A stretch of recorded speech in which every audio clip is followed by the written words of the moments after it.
Hello, pumpkin pie. Oh, hello, Jen Ponton. Polka dot pumpkin pie chipmunk face. That's me, Lillian Bustle. That is the polka you. dot pumpkin pie chipmunk face of burlesque. I love it. God, I want to see the act that happens after that. A whole pumpkin pie in my chipmunk face? Is that what we're doing? Yes. I'm into it. Yeah, and then I'll maybe sit that in first, one. and then you sit in it, exactly. 100%. Or maybe I look for nuts in the pie, or maybe someone else's nuts are in the pie. I don't know. Maybe you're looking for nuts in the pie, and then a burlesque performer comes out with like those hanging acorns that are actually soap or something. You ever seen that? And they're called like D's nuts or something dumb. Oh,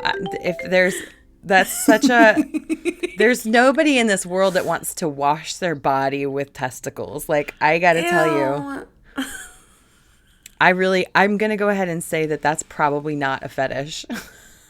Yeah, no, it's a bummer. I've never said that with such certainty. You leave a whole lot of room for people to people. I do. I like to hold space, Jen. Holding sacred space for people to be exceptionally gross. If not me, then who?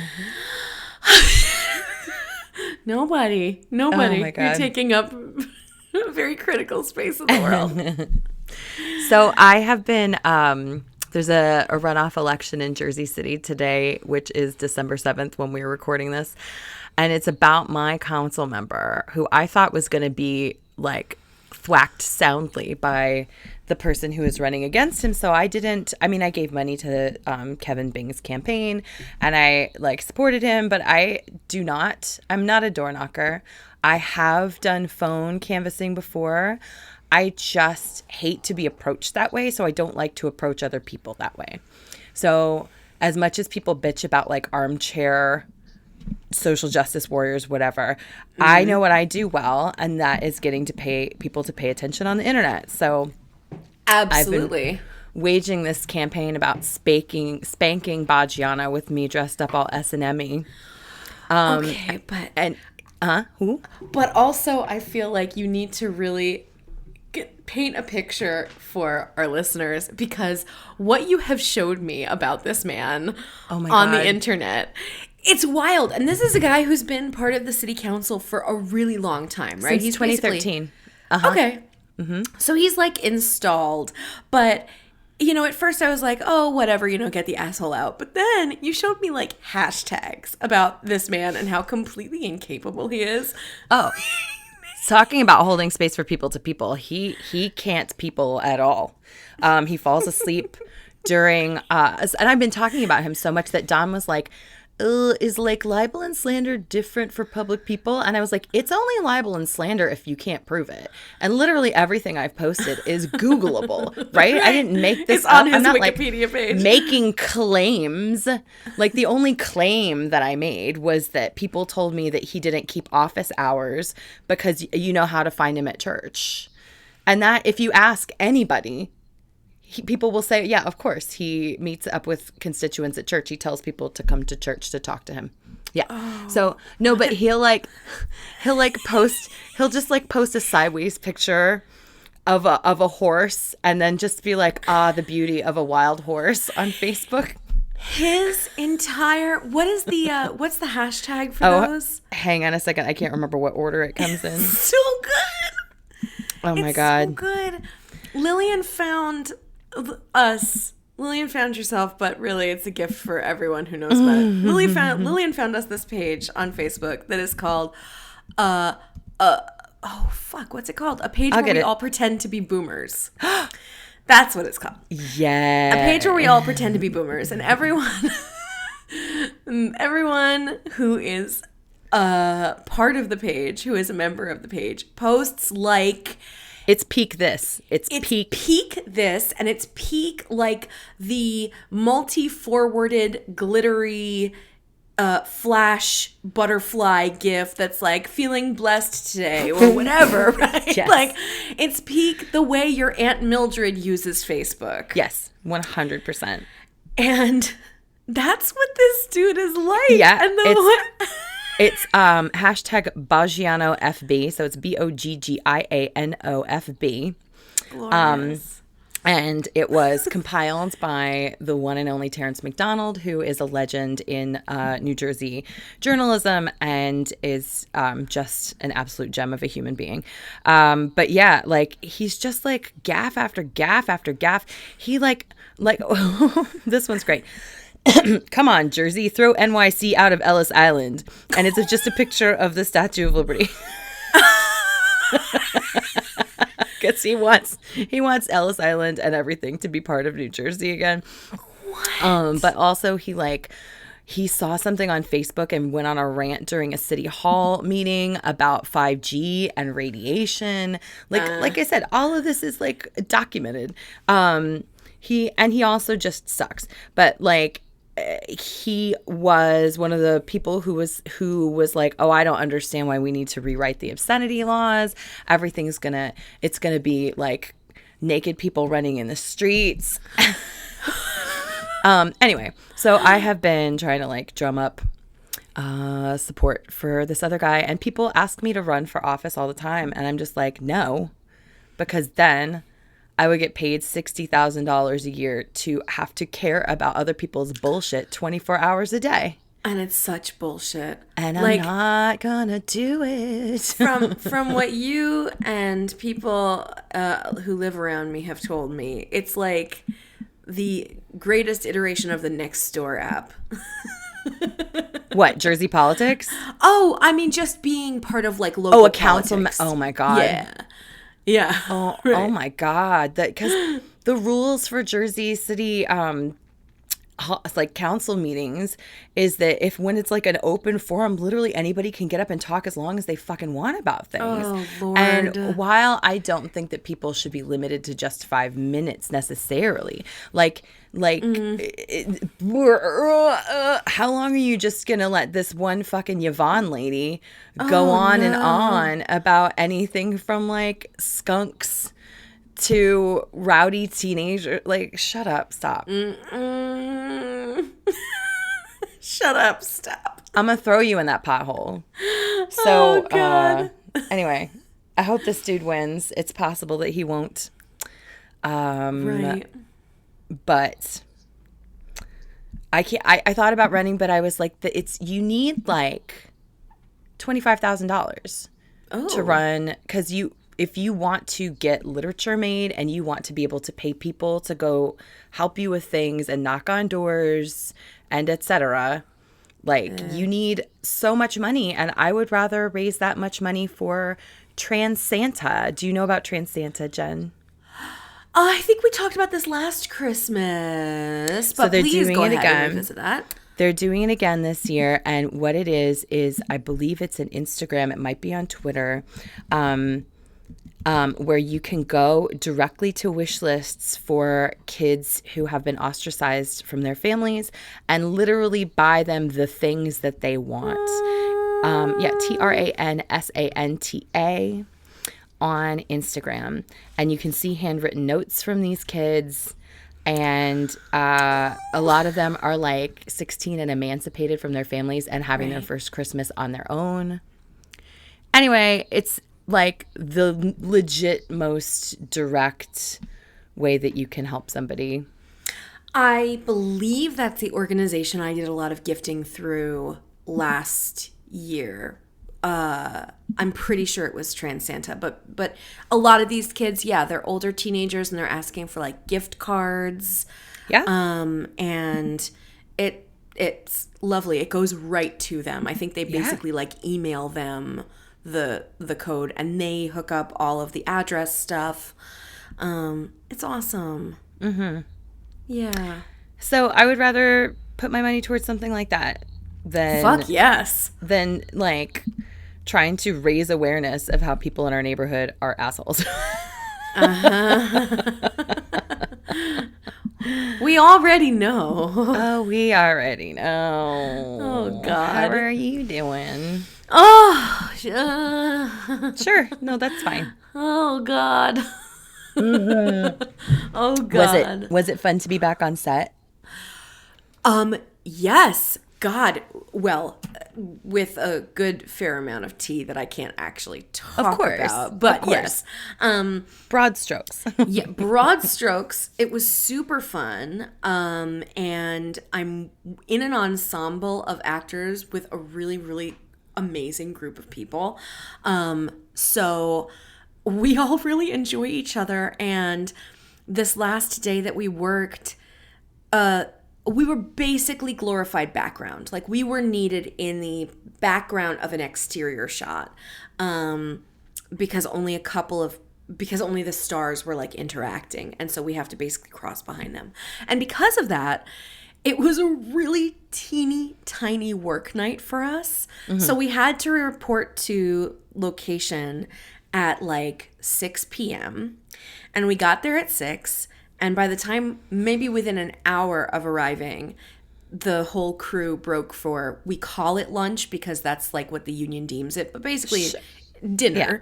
Yeah. And so we got dinner. I got a fancy trailer this time, which was so lovely. They weren't promising anybody a fancy trailer because budget, but they did have one, and they were like, we have a surprise for you. And I was like, what is it?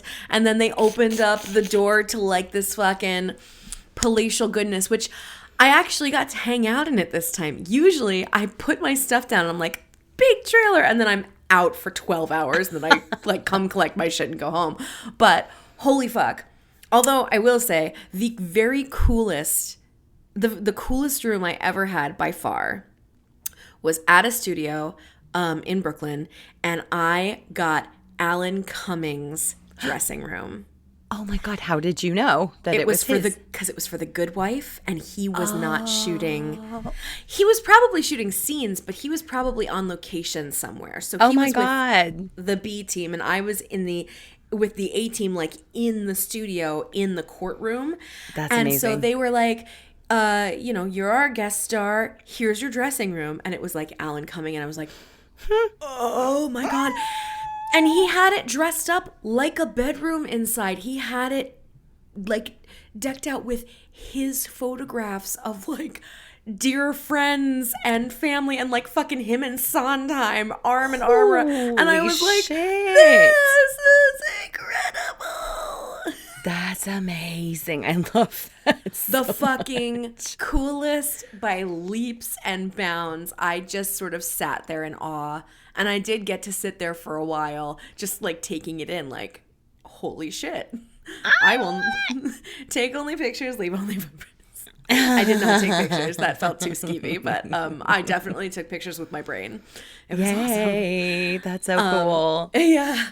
But when we were on location here, I got the fancy trailer, and like I got there at 6, and I don't think we were on set until like 11, maybe 11:30.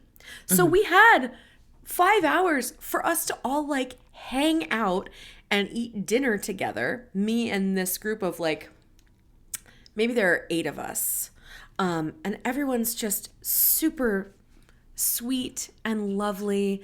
And honestly, it's, I think, the first time that I've actually hung out with a group of people in the last 2 years, you know? Mm-hmm. Especially in a way, like, not people who I consider family. Sure.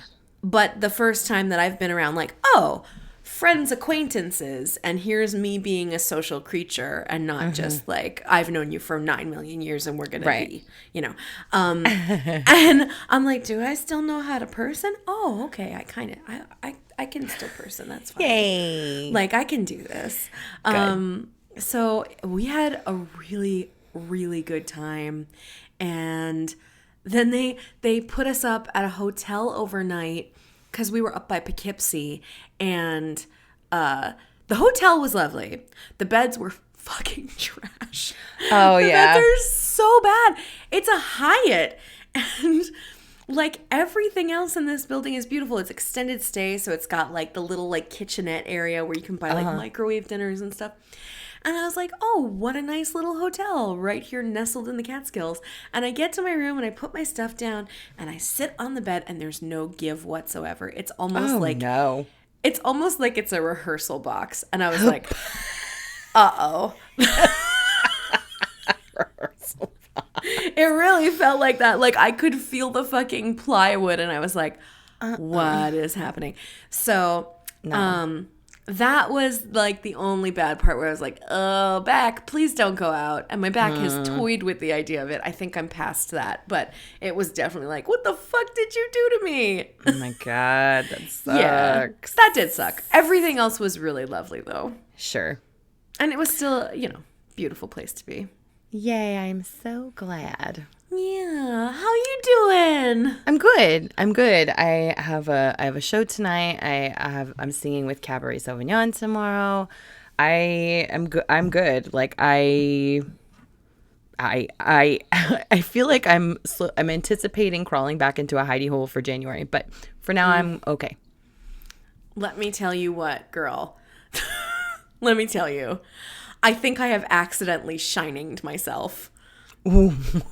How so?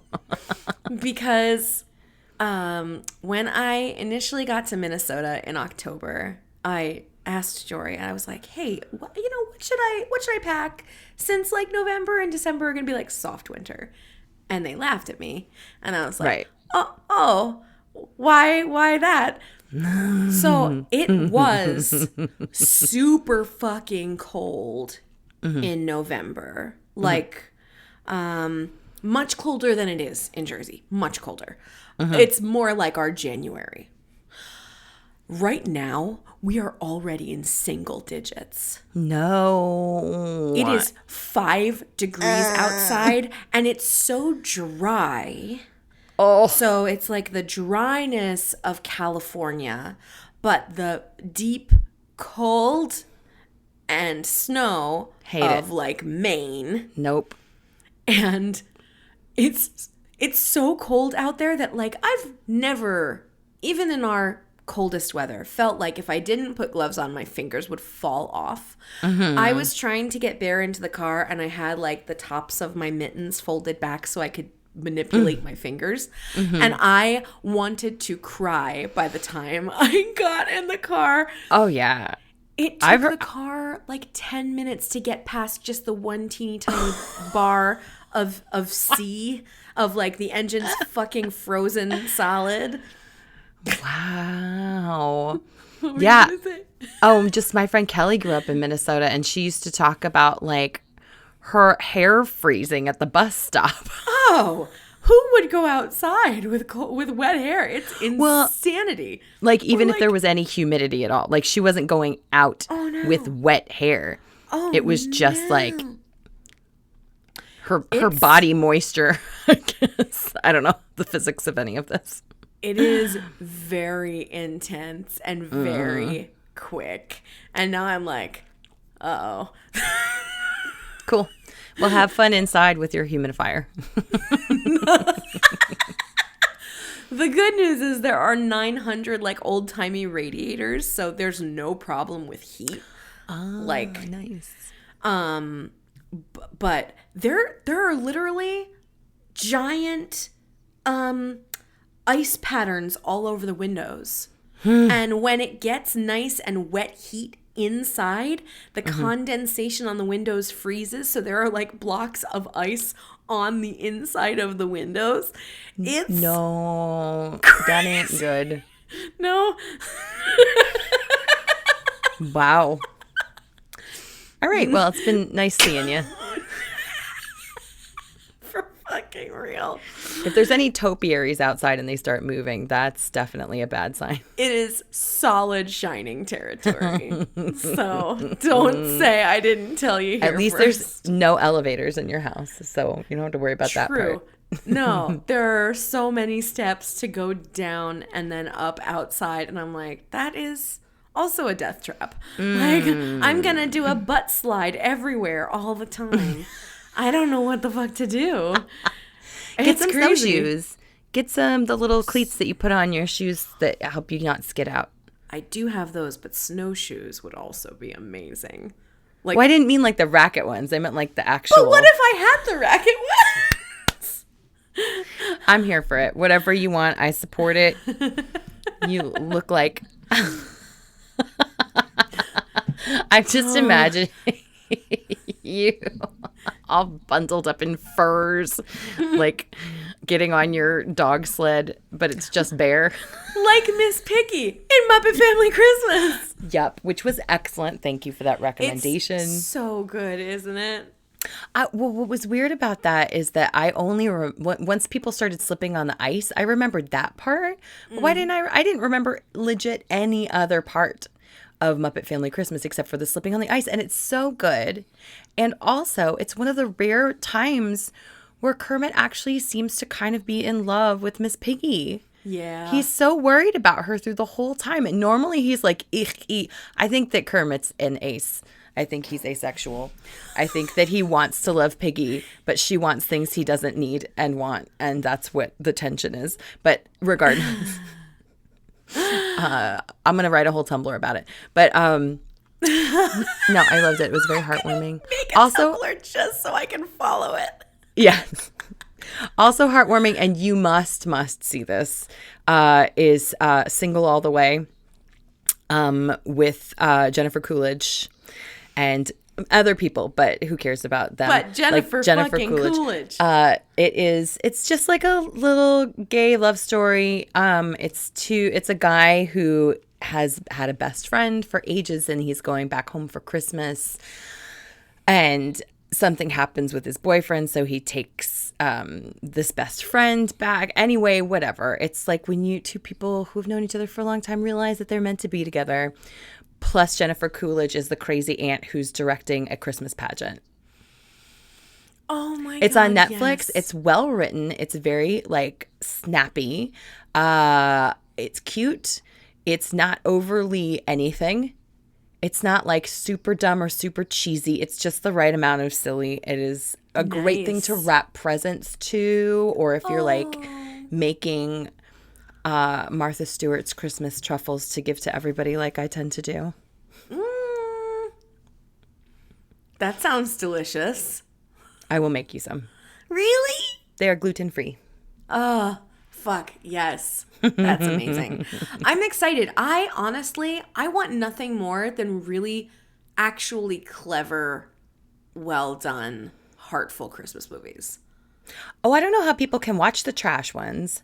I get so frustrated so fast. They're so bad, and they get made like that, ones. And it's very frustrating. Yeah, and nobody and people watch them. Yeah, and then we're like, haha, I hate watched it, and I'm like, but you still watched it. Mm-hmm.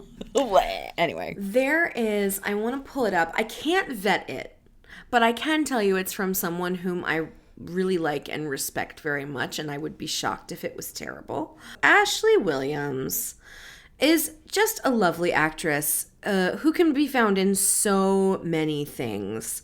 But really, you probably, if you've seen it, which is also really good, you probably know her best as the mom from Jim Gaffigan's show. She was Victoria on How I Met Your Mother. But she works very regularly and does a ton of things. Well, she and her sister, who I believe is also an actress, wrote a holiday movie together. Their mom passed away, I think 5 years ago. And they wrote this film as like a send up to her. And their mom was a really big fan of one of the big soap operas and watched it like every single day of her life and felt very connected to these characters. And Ashley and her sister cast this actress as their mom. And they said it's pretty much like the most important thing that they've ever done, and they're very proud of themselves. And it's going to be on Hallmark. So whoever Hallmark might have like a deal with for streaming, I'm really excited to see that. Sounds like a tearjerker.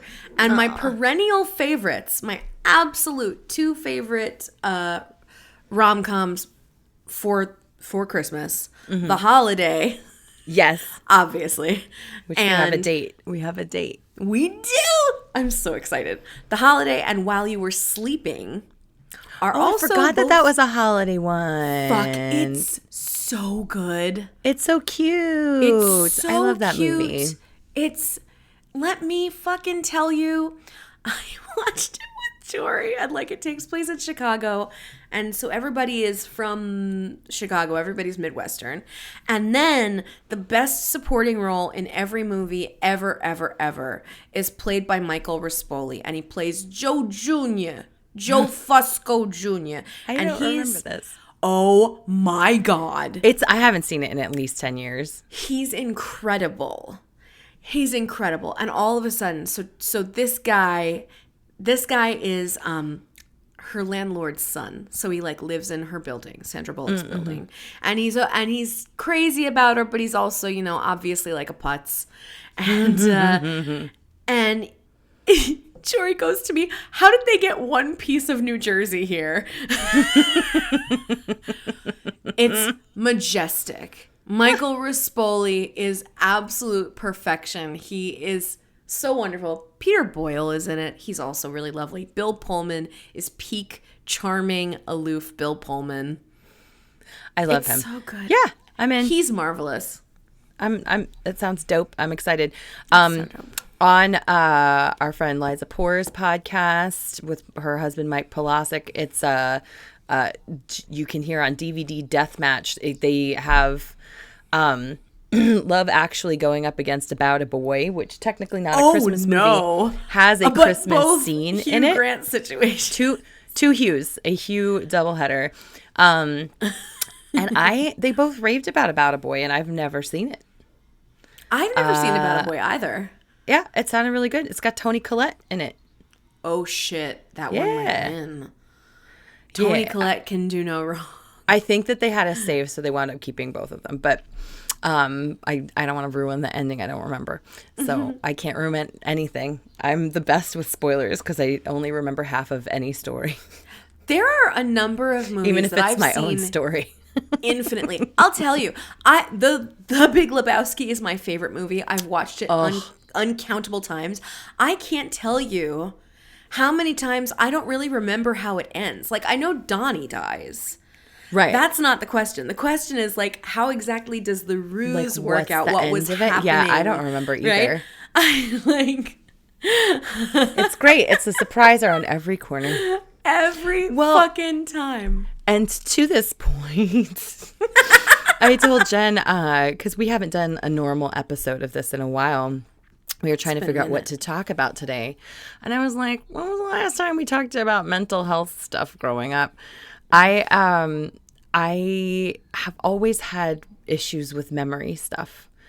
Like, I've always had trouble remembering, not necessarily plots of things, although, yes, that too. But, like, taking a permission slip home and giving it to my mom so that I could get it signed and then go do something I really wanted to do. Like, the second something got put in my backpack, it was just gone. You know what I mean? Like, my out of sight, out of mind is tremendous, even with medication. Yeah. Yes, I relate to that. Yep, once something goes in a bag, I forget about it. And it's so funny because then when I open it up and I'm like, oh, look what's in here. When was this due? Right. Well, fuck. I'm so glad I don't have anything due ever again. But oh man. But also like payments. Oh sure. Due, come on. Oh my God. You just made me remember I haven't paid my SAG-AFTRA, and I can't get them to do an automatic charge. You can't set up an automatic charge. So every year I'm like a month late paying it because it sits there and I'm like, oh, I'm going to do it. And then I don't do it. Right. Yeah, I'm so glad I remembered mine at the very last second because they were going to, I was going to be not paid up by, I think, December 30th, and then I had to work on December 2nd. Did I say December 30th? November 30th to December 2nd. And I was like, oh, shit. And it was on November 30th that I was like, pay. Make sure I can work in 2 days. Let's go. Uh-huh. The one time that I got background work for Saturday Night Live, there was like, I had paid my dues, but I hadn't gotten the card back yet. Like, it had been that close of a time. And they had to call an actual person at after headquarters, which might be why I was not invited back to do that again, because I was trouble. Oh, no. What was it like? What was SNL like? Yeah. Oh my God. It was hilarious. First of all, I was in a Debbie Downer sketch. And Pearl Jam was there. So Holy fuck. I didn't actually get to, like, they kept us in this big holding room, so we were only in the studio when we were rehearsing, and then when we were actually on the show. I was hoping that we would get to watch somehow, but of course that's not how any of that works. We could watch, there were monitors, so we got to watch the dress rehearsal and see what got cut and stuff like that. But I knew the Debbie Downer sketch wasn't going to get cut. And it was Lindsay Lohan was hosting. Oh, my God. So it must, like, maybe Mean Girls had just premiered or something? Maybe. It was definitely like, let's say 2004. Yeah, 2004, 2005-ish. And you can see me in the interstitials. You know how they come back from the ads for just a second and they show like everybody out setting things up? Yes. You can see me walk in and sit down in that, but you can like see my elbow in the sketch. Oh. But they're at a strip club. Did Rachel Dratch break? No, but during rehearsal, Will Forte, who was dressed up as one of the male strippers, put his nuts on her shoulder. And she got so pissed. And him and Tracy Morgan were just like hardy har hut. And she was like, "You're fucking disgusting. Stop it." No, like bare testicles? No. Oh, He was wearing like stripper undies. He was wearing little undies. I mean, still. Definitely still. But also. Still not great. Let's return to, no one wants to bathe with testicles. Right. I don't want the junk of someone who I like on my shoulder. No. Stop it. In wardrobe, no less. Ew. I also got to hear, okay. The reason why I said Tracy Morgan, it was Finesse Mitchell. It was him and Finesse Mitchell, and Finesse loudly told a story about Tracy Morgan doing something stupid drunk. That's why he was in my head. And I was like, yeah, this feels right. It was fun. It was really cool. I'm glad that I got to do it. It paid pretty well for what it was. It wasn't hard. It was cute. That's awesome. And I should clearly get a new headshot and submit again. One of my favorite moments of my career thus far. I think it was the first series regular. So, fuck buddies, if you don't know what that term means, it basically means the stars of a television show. So if there's like 7 main characters who are in every single episode, they all have series regular contracts, and everybody else has contracts that are a little bit smaller. So I think it was maybe not my first series regular audition, but definitely the first one that went incredibly well, and I kept moving and progressing on to like callback, producer session, director session, and so on and so forth. And I was incredibly close to getting this job. And it's totally fine because the show didn't go. But it was a pilot called Dead Boss. And there were basically 2 leads. And the first one was a woman who had been wrongfully convicted and imprisoned for killing her boss, which she didn't do. And then there was her cellmate, who was like actually total cuckoo crackers, and I believe probably an arsonist, but a very sunshiny arsonist. So naturally, that's who I was reading for. Amazing. And I had really good auditions, and I am fairly sure the showrunner, or at least the director, was Barry Sonnenfeld, who's the dude who did fucking oh my God, who did the Addams Family movies, along with a million other things, like Pushing Daisies, like Barry Sonnenfeld is incredible. Nice. And my final session was going to be with him in the room, and he was going to direct me.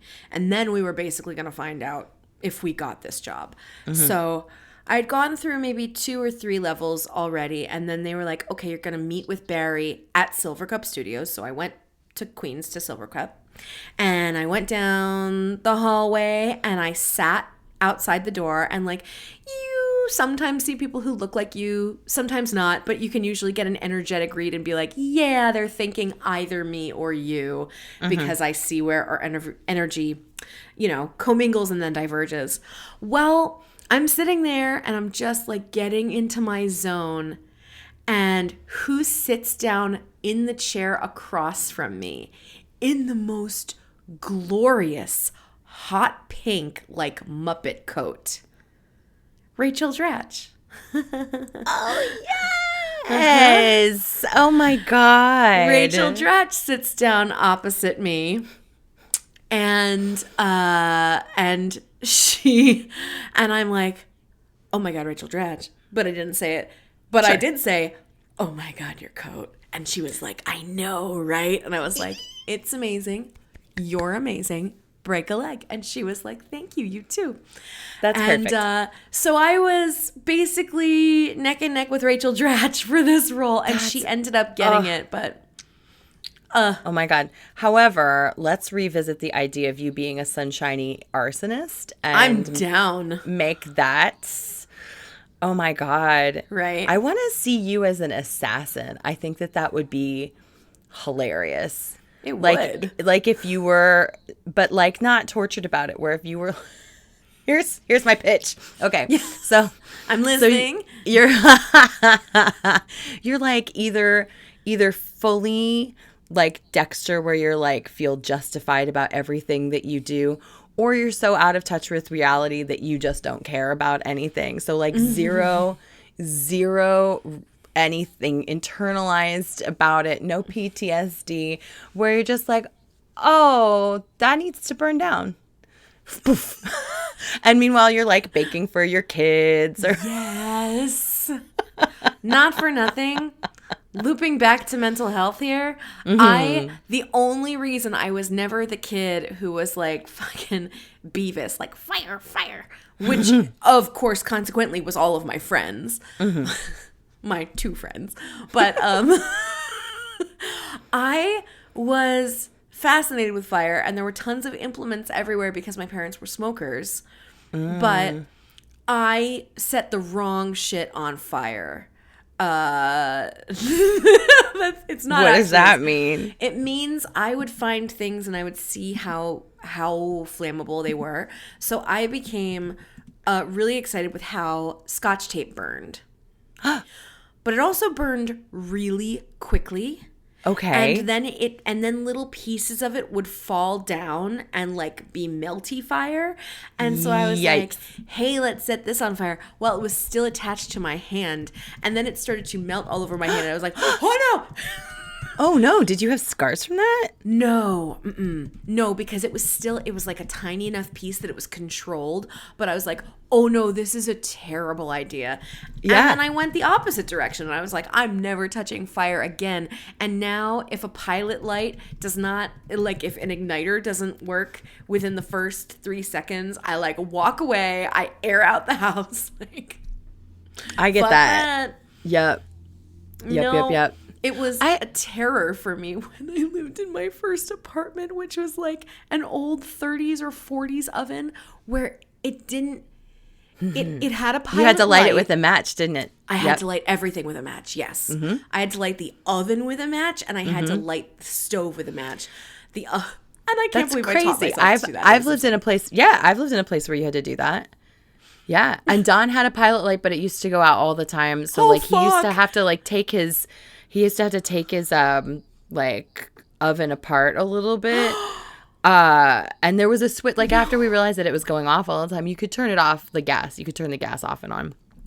I don't remember how we did it, but nobody died of carbon monoxide. So clearly we were doing something right. Yeah, it's amazing how normal all of that shit feels. Right? It got normal very quickly, yeah. I used to burn things, but outside. And also I was in Girl Scouts, so I feel like I was taught about fire young, so it wasn't like taboo. And my mom smoked cigarettes. Mm-hmm. So like there was always lighters and shit around. Mm-hmm. And I knew that I should, like, if I was going to light something on fire, it should be on like a sandy patch of soil, and you clear around it, and green twigs don't burn because they still have moisture in them. So you want like dry wood if you're going to do that. Mm-hmm.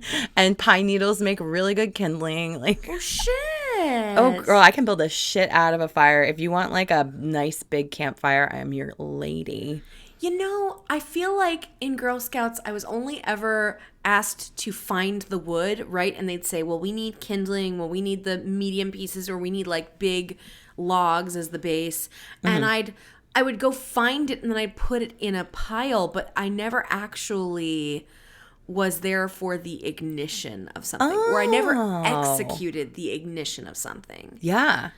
Well, and this kind of goes back to, so I think that I'm sure that I've been ADHD my entire life without, like, I know that that's what we call it now, but like, I don't consider myself having ever been hyperactive, but because I get that hyper focus where I'm like in something. And fire building was definitely something that I got very into. And there's a bunch of different ways you can do it. But like, you want all three different kinds. You want little scrappy things like lint from your dryer, or leaves and stuff like that. Leaves get floaty though. I don't like those. But pine needles, too. Dry pine needles are great. Pine cones are great. Pine cones are great.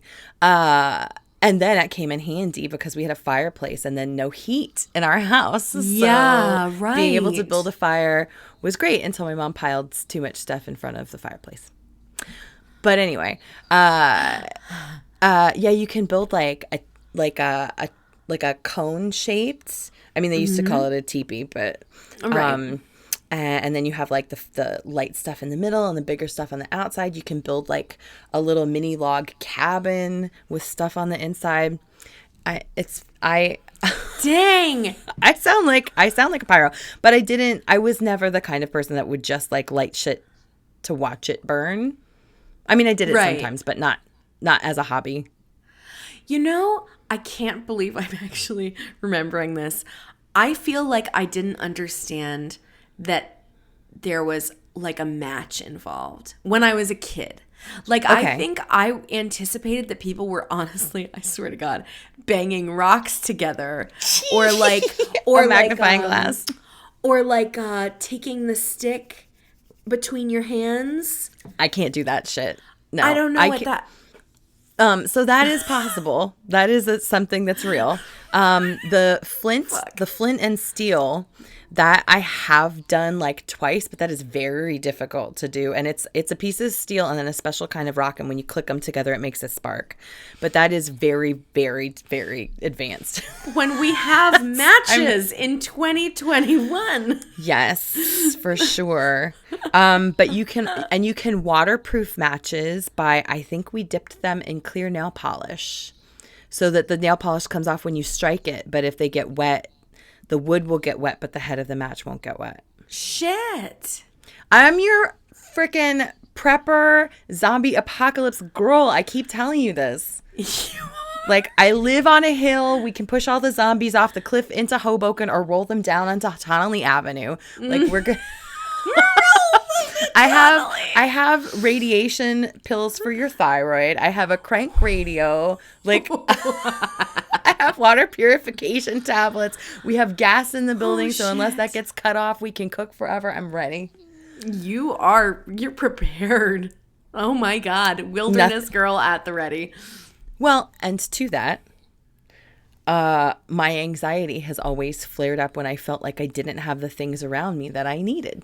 And as a kid, you either need to have things or ask for things. And I hated asking for things because my mother made me feel like I was being selfish if I needed things. Right. So I just that was how hoarding came to life for me, was like, oh, I need to have 4 chapsticks, and I need to have like different pairs, like different styles of underwear. I need to have like these particular things because I can't. What happens if I don't? Right. Yeah. I wish, of course, I wish we had any of the kinds of resources for mental health then that we have now, and that people would have thought about children for mental health. Or just as a beginning. That people would have just thought about us. People would have just thought about it and been like, I wonder what they're feeling, or if they have feelings. Honestly, yeah, right. My school system, I don't know how this happened. My school system definitely saw something going on with me. They were attentive to me in a way that I understand more as an adult. And like, we really didn't talk about it when I was a kid. They just took care of me. So like, I don't know what kicked off the fact that a school therapist started seeing me. I have no fucking idea. I just know I started seeing this therapist at my school, at my little rinky-dink teeny-weeny school that like the town itself probably wasn't considered like a high need district, but our main, like the local city, which was 2 miles away, absolutely was. So when I was in high school and I was in that district school, we had many more needy subsidies because the school was in an impoverished area, and kids just needed a lot more TLC.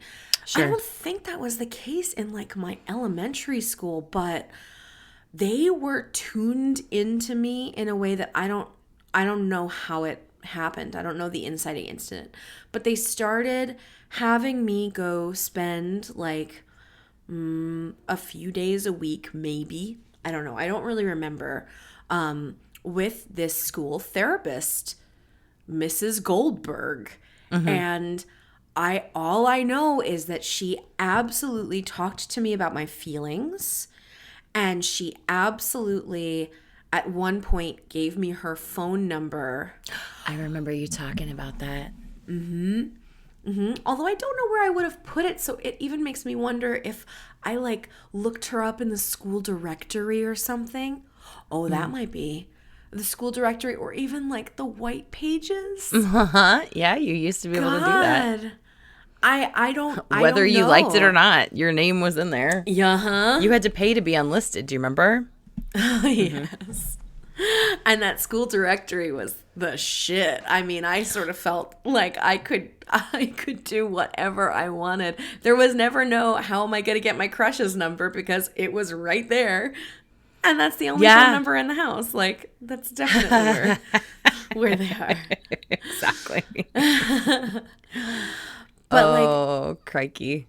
Mrs. Goldberg was taking care of me, and I don't even think she was at that school for very long, but she did an effective job, and I definitely felt I could trust her. And I know for certain that she got the sense that I did not feel safe at home.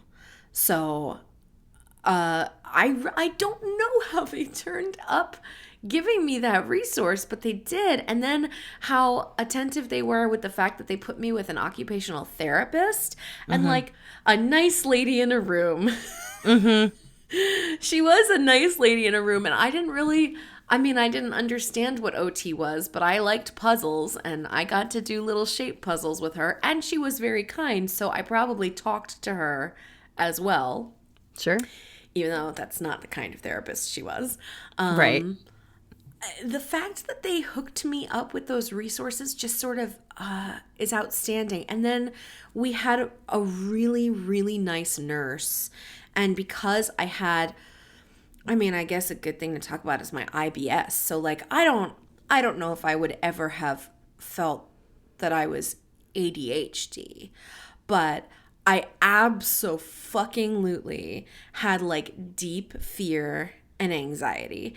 And I had terrible IBS, terrible, chaotic IBS from basically like probably middle school through the very, very beginning of college. And then when I was in college and I didn't live with my dad anymore, all of a sudden I didn't have chronic abdominal pain.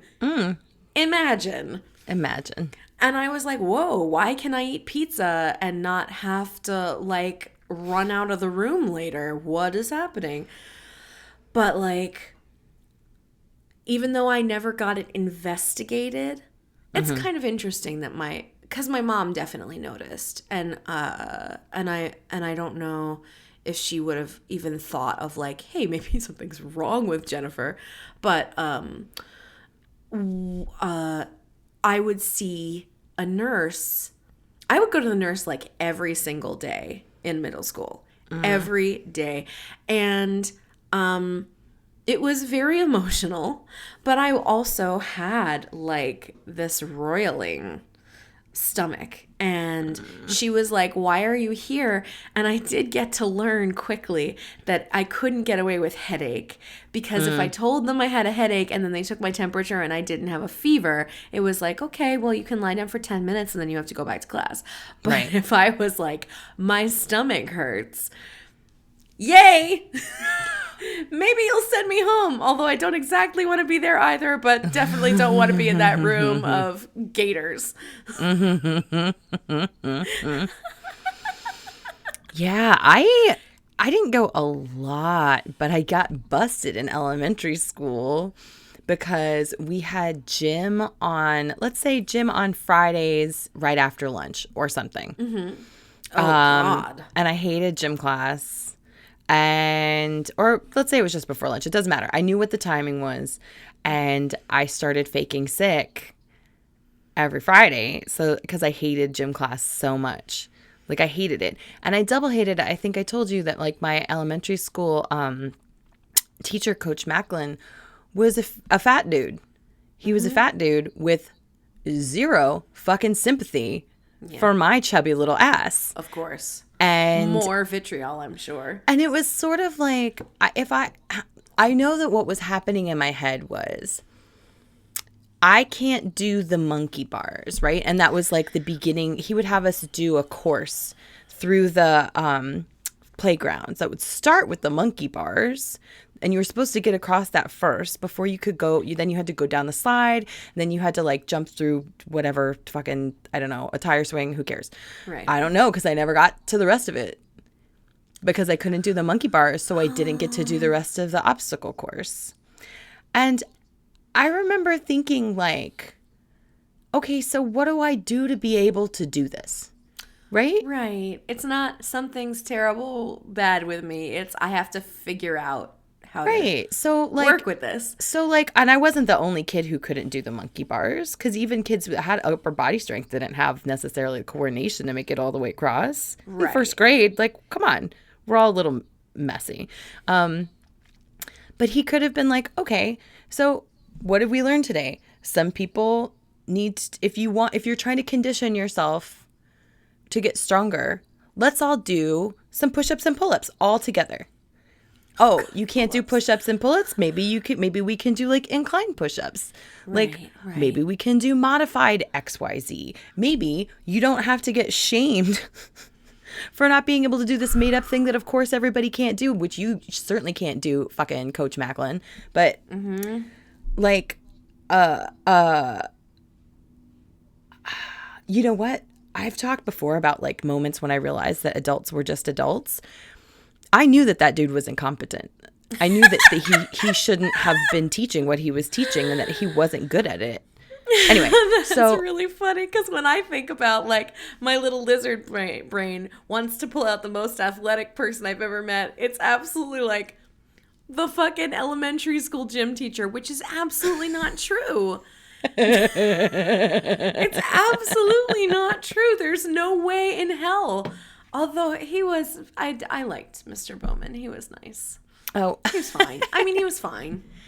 Yeah, we had an okay dude later on, but like, elementary school was bad, or early elementary school. So anyway, I would fake sick, and I remember them being like, hey, I'm going to say on the third or fourth time. And I got to tell you, I wonder if Coach Macklin didn't rat me out. Like, I wonder if it wasn't the teacher and the nurse who figured it out. I wonder if it wasn't him being like, hey, where's the little fat girl? She hasn't been here in a while. And they're like, oh, she's been at the nurse every Friday. Dun, dun, dun. But either way, they were like, it seems like you're doing this and you can't do this. And I was kind of like, you're right. That's what I'm doing. You called everybody on their bullshit. Hey, Macklin, you can't do this shit. Oh, you know what, Lillian? You can't do this shit either. Like, what on earth? And I never admitted to any of my shit. Yeah, but that one I remember just having to be like, okay. Copped immediately. Yeah, but I was like, I don't want to go. I hate it. And they were like, I know. But they should have been like, why do you hate it? What could be better about it? Why? What? Nope. Nobody asked me any questions like that ever. You know, there was, right, exactly. There was so much shame attributed to like any child who would honestly seek refuge or care. Yes. I mean, that's really what it is. First of all, it's 9.9 times out of 10, especially in the era, a woman, a kind woman, a kind youngish woman, probably. So definitely someone you could project motherly nature onto. Sure. And like, let's examine an environment where a child feels so disinclined to be around other authority figures and their peers that they want to come into a room all alone where someone is just going to be nice to them. Yeah. Like, that's not what a kid should want to do if the kid has a well-balanced childhood experience. Yeah, properly socialized and in a world where they feel safe. Right.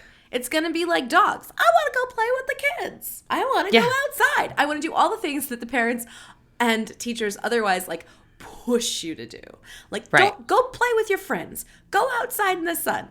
Go do this. Go use the monkey bars. And I'm like, no, that should be the expectation. The instinct, Yeah. And the fact that it's not is absolutely should be a cause for alarm, not a cause for like shame and bullying. Right. From adults, no less. Right. Also for me as a theater major and not a person who is in education at all, I was so advanced with my reading skills and writing. Like so advanced and so remedial with my math that someone should have caught that was something, right? Like that's never, well, I guess she's just not good at math. No, like I loved to learn and I loved solving puzzles and mysteries and things like that. And it wasn't like my mom kept trying to set up math like it was a thing that could be fun. When it wasn't my attitude about whether or not math was fun, it was like my brain don't do numbers. Right. And I just can't believe maybe somebody did come to my mom and she was so afraid of me being labeled as learning disabled that she didn't let them intervene. But I can't see that happening. I don't know, man. A lot of people complain about kids being so like, well, in my day, we didn't have sensory processing disorder. Yeah, you did. Just no one was given the fucking tools, mechanisms, or medication to deal with it. It was just like, oh, I guess that kid's just the weird one. None of this is actually new. It's just the way that we think about and approach mental health now. Like the perfect example is that most of our dads are assholes and absolutely all of our grandfathers were abusive assholes. Yup. And all of our grandmothers were fucking traumatized. Yeah. And our moms are probably traumatized. Yeah. Like, we don't come from good shit. No. It's so close. The fact that literally everybody is like very, very obviously broken and fucked up, and it only goes back 2 generations. But for us, honestly, let's be real, probably just 1. But like our grandparents, there was nothing of salvation there, right? No. Like life just fucking sucked. If you lived from 1920 through 1990. Life was fucking trash. So, I don't know. Yep. Well, on that note. Mental health. Mental health. Oh, shit. I mean, I'm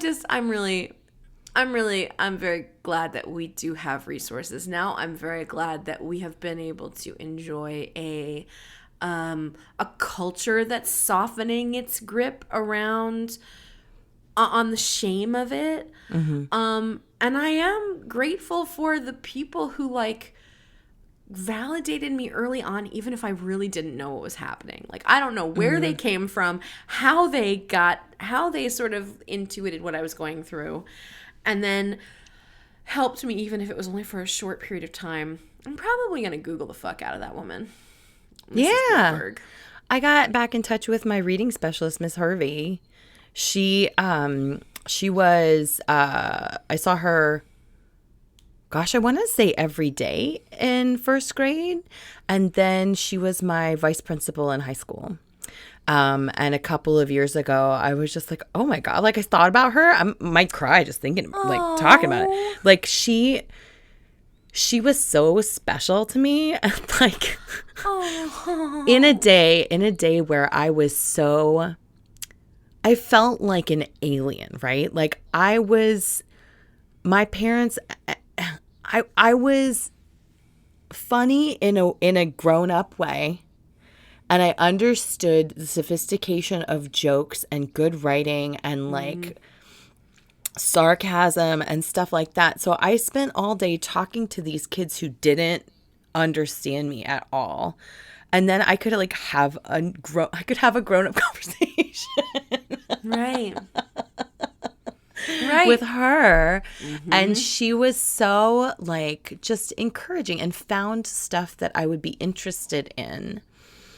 And it meant so much to me. Anyway, found her on Facebook, told her how much I loved her. She was like, I absolutely remember you. Oh my God, this is amazing. So. Oh, that's great. Honestly, I remember one moment of Mrs. Goldberg. She, for some reason, maybe it was like Valentine's Day or Christmas or something, she got me a treat, but it was such an adult treat. It was a box of Entenmann's tiny chocolate chip cookies. Oh. Like, you know the exact size I'm talking about. Yeah. And I was like, a whole box of these cookies are for me? And she was like, yes. And I was like, this is the nicest thing literally anyone has done for me. And even though I do have a gluten intolerance and I absolutely should not be jamming on those cookies, whenever I see them, I think of her. Whenever. And I'm like, so oh my God, this kind adult who like knew I was fucked up and who just wanted to take care of me. Wow. Let's all try to find a way to like show a little compassion this week. Oh, lots of compassion. Even if it's just to your own self. Yeah. Fuck yes. Holidays are hard. Cold Holidays weather's really hard. Expectations around the holidays are difficult. Some people don't want to be around their families and they have to be like, find kindness for yourself. Definitely. Always, but like especially now. Oh, and also don't give to the Salvation Army because they are shitty about gay and trans people. So yes. Trans Santa is totally where it's at. Do it up. Do it up. Fuck buddies. Happy holidays. Yay. Make sure you check out what we're doing over at Dreading the Boards, too. We are having Oh my God. a lot of fun over there. It's so great. It's so good. God, it's so great. Oh, guys, it's a lot of fun. It's Highly recommend. Highly recommend. All right. I love you. Bye, Jen. Bye-bye.